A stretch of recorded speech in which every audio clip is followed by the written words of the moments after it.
in this episode. According to me, any basic camera is great for both dental as well as general photography, but if you want a difference between what a full frame camera is and what a crop sensor camera is, this is the episode for you. The main difference between a full frame camera and a crop sensor camera is obviously the sensor size. Higher the number, more economic is the camera. That means higher the number, more basic the camera is. That's the usual story for most of the systems. Full frame cameras are usually represented by the smallest number in their company's category.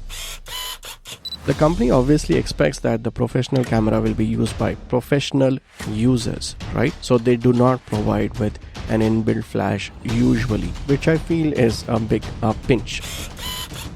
We need to understand one thing very clearly, that all the professional camera users have to buy professional lenses only. That reduces the lens choice to quite a heavy amount. However, crop sensor camera user or a semi-professional camera user can use both professional lenses as well as semi-professional lenses.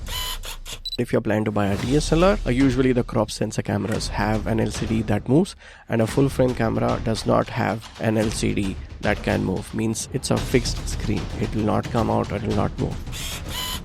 If you want image stabilization, you might want to look at a full frame camera. However, even some of the crop sensor cameras have image stabilization inside the body itself. Now, do we want that in dental photography? The answer to that is no, because dental photography is largely flash photography, and in flash photography we do not really need any kind of image stabilization because most of our images are going to be turning out to be sharp because of the flash.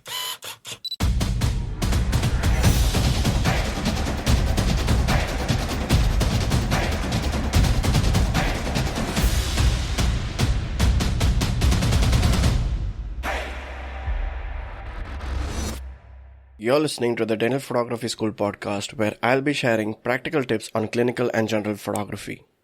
I'm Dr. Mayur Davda, and I've been coaching dentists and dermatologists on clinical photography since 2013.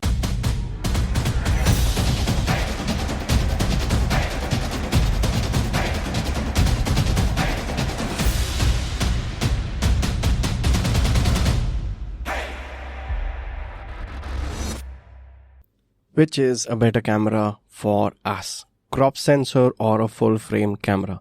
In this episode, I'm going to be speaking exclusively between the differences of a full frame camera versus a crop sensor camera. A request to my listeners would be that my discussion will be largely based on a camera which is ideal for dental photography, but we obviously would want a camera which is good for both dental as well as general photography. But the points that I'm putting forward over here is mainly with respect to dental photography. According to me, any basic camera is great for both dental as well as general photography, but if you want a difference between what a full frame camera is and what a crop sensor camera is, this is the episode for you. So let's jump into the topic. The main difference between a full frame camera and a crop sensor camera is obviously the sensor size. The full frame camera is having a sensor size of 24 by 36 mm. Any size which is less than that is called as a crop sensor camera. Now, when I'm saying a camera, it means it could be either a DSLR camera or a mirrorless camera, whatever that you want to choose. But what are the other differences between a full frame camera and a crop sensor camera? The processors. We need to understand that the full frame cameras are going to produce images which are high resolution. High resolution images are going to require faster processors so that they can save an optimal file into the memory card in the shortest possible time. And this also holds true for videos, right? So full frame cameras usually have very powerful processors in them. Now coming to the nomenclature. Full frame cameras are usually represented by the smallest number in their company's category. Let me give you an example so you can understand it better. Full frame cameras in Canon like 1D, then we have 5D and 6D. Full frame camera in Nikon is like D5. It's the same. Smaller the number, more high-end the camera. In Canon, 1D is the flagship camera. Flagship camera is the most expensive camera of that company. If we go to higher numbers like Canon 90D, we have Canon 800D, 1500D. These are all crop sensor DSLRs. Higher the number, more economic is the camera. That means higher the number, more basic the camera is. That's the usual story for most of the systems. Now coming to the weight. Full frame cameras usually are very heavy in weight as compared to crop sensor cameras. That's obviously because they have larger sensors, more powerful processors. Some cameras even have weather sealing, and some cameras also have internal image stabilization. These are all the high-end features, which is what makes them more heavier in weight as compared to a crop sensor camera. With respect to economics, obviously full frame cameras have very high-end technology, so they are going to be way more expensive as compared to a crop sensor camera.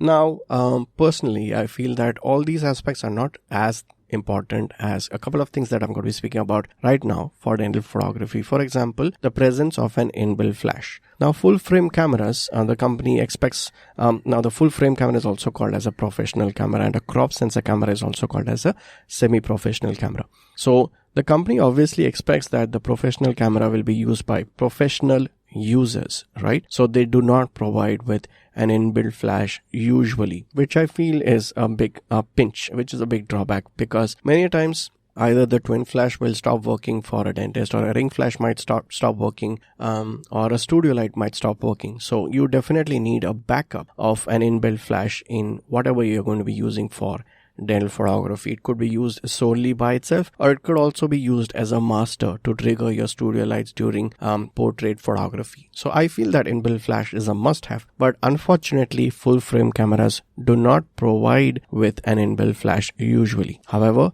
all the crop sensor cameras usually have an inbuilt flash. So a big drawback for me is not having an inbuilt flash for full frame cameras. Now, coming to lens choices. In order to speak about lens choices, you need to understand that there are different camera mounts. In Canon, we have EF mount, which is a full frame mount. We have EFS mount, which is a crop sensor camera mount. In Nikon, we have FX mount for full frame and DX mount for crop sensor DSLRs.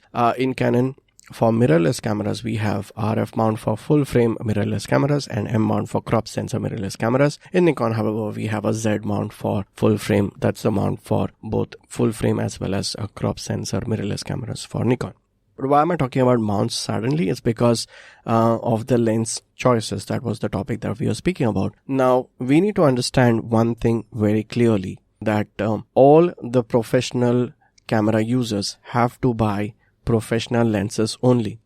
That reduces the lens choice to quite a heavy amount. However, a crop sensor camera user or a semi-professional camera user can use both professional lenses as well as semi-professional lenses. That's usually how the things go in most of the cameras. If I give you a practical example, if I'm a Canon user, if I'm a Canon crop sensor camera user, I can use both EFS lenses as well as EF lenses.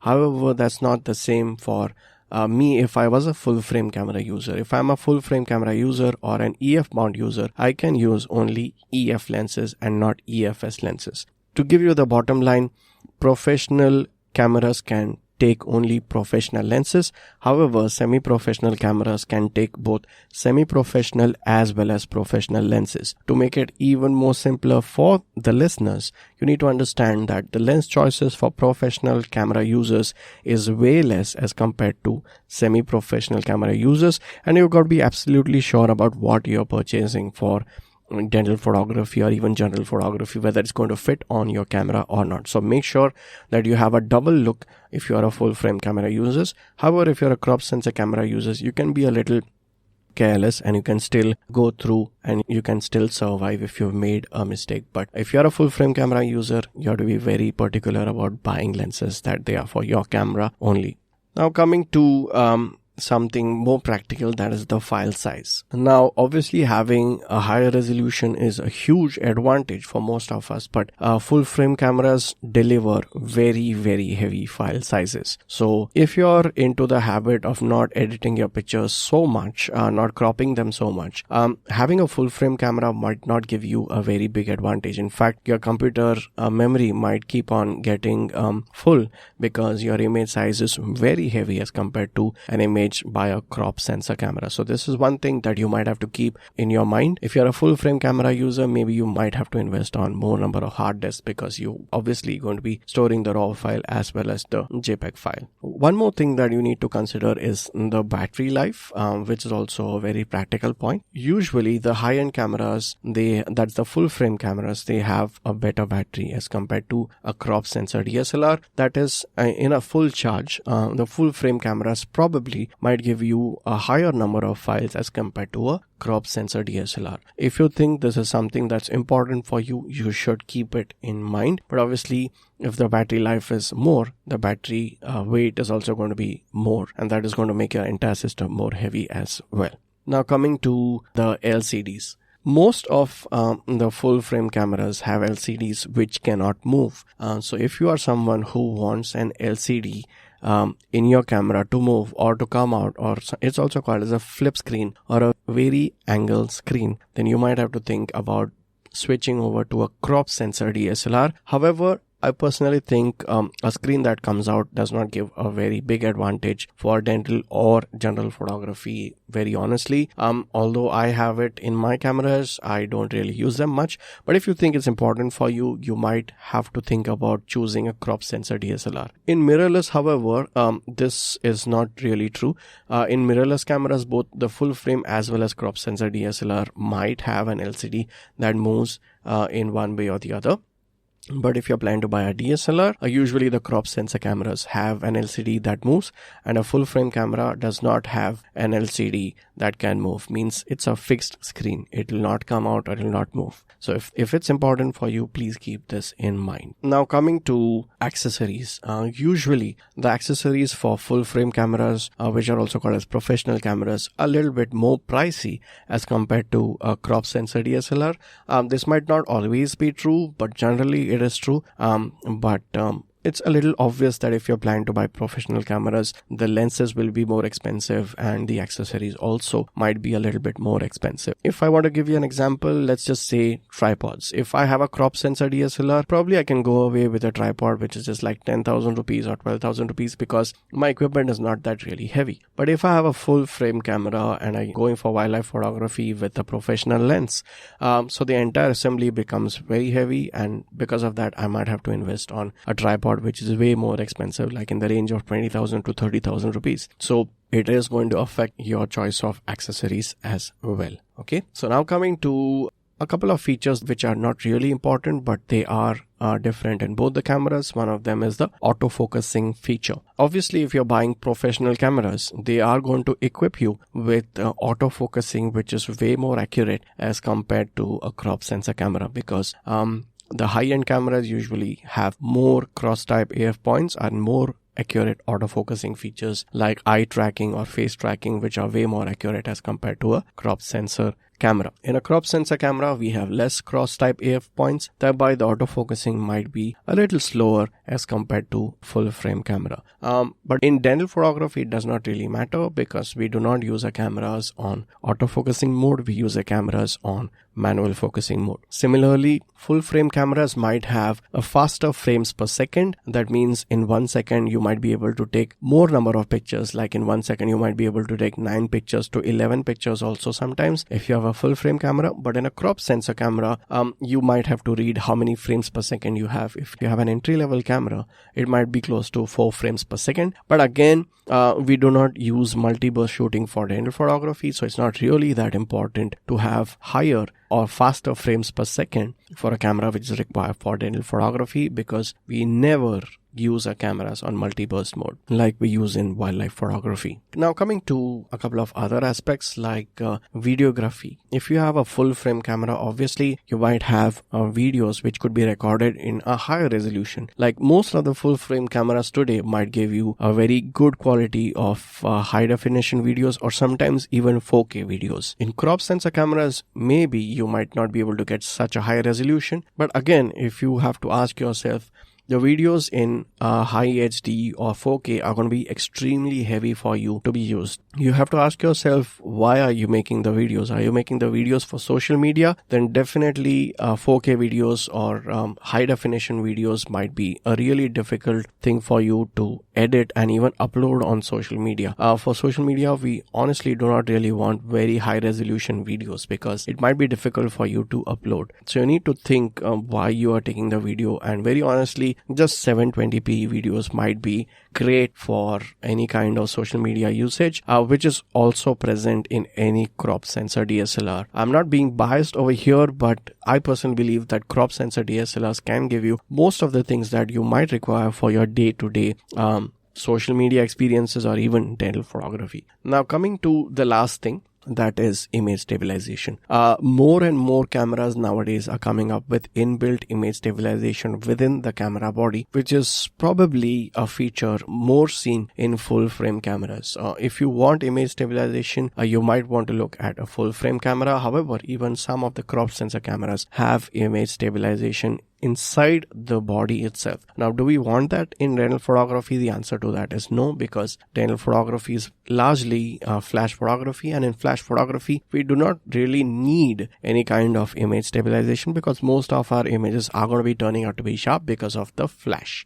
So for me, it's like a dead investment. I'm not going to be purchasing a camera which has image stabilization of any kind. I'm not really interested in that and not ready to throw money for something that's a feature that's not going to be useful for me.